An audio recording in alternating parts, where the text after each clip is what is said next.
Another story which added a new dimension to the Constitution Revolution of Iran was the story of a young American who came to Tabriz in the beginning of the movement. After observing the fights between the revolutionaries and the government, he actively took the side of the freedom fighters and lost his life in that way. Howard Baskerville was born in 1885 in the state of Minnesota. He was graduated from Princeton University and went to Iran to teach English in American Memorial School in Tabriz.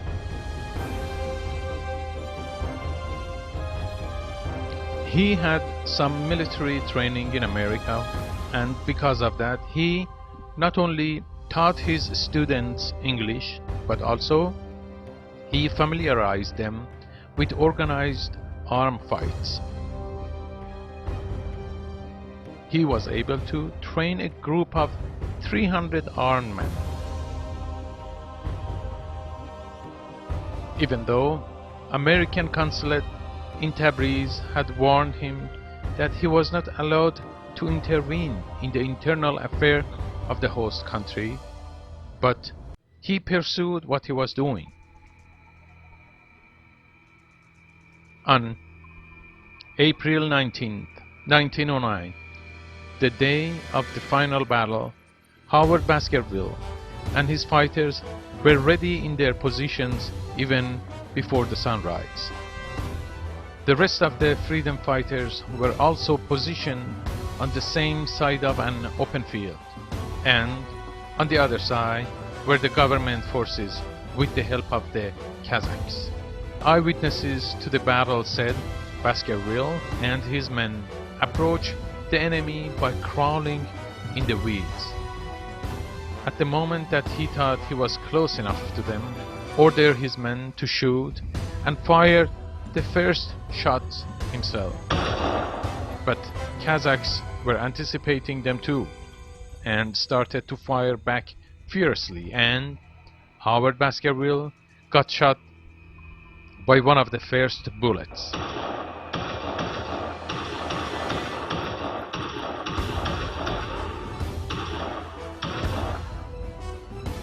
A fierce bull battle started and continued for hours non-stop in a way that none of Baskerville's men could reach him for hours.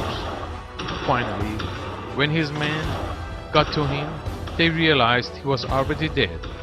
A bullet had gone through his chest. They carried his body to the city.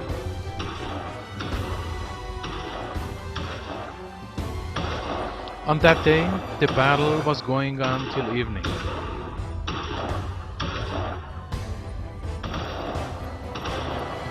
Then, Russian and British consulates decided to try to establish a ceasefire. They proposed the terms of the ceasefire to both sides.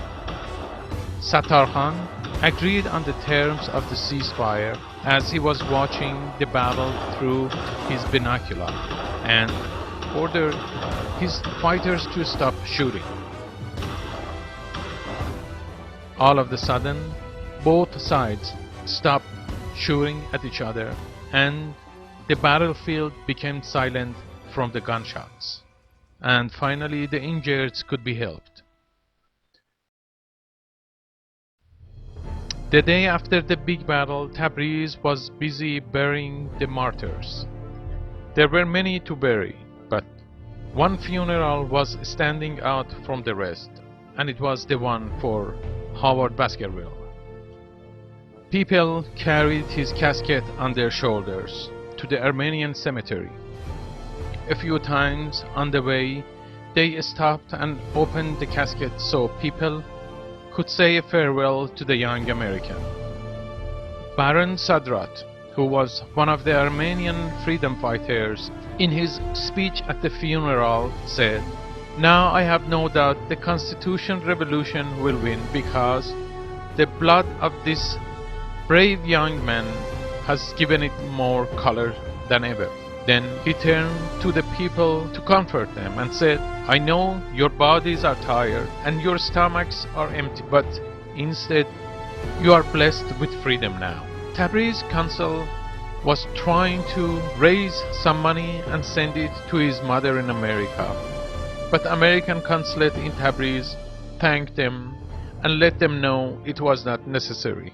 But people of Tabriz wanted to show their gratitude to his family. They wove his portrait on a fine rug and sent it to his mother along with his rifle.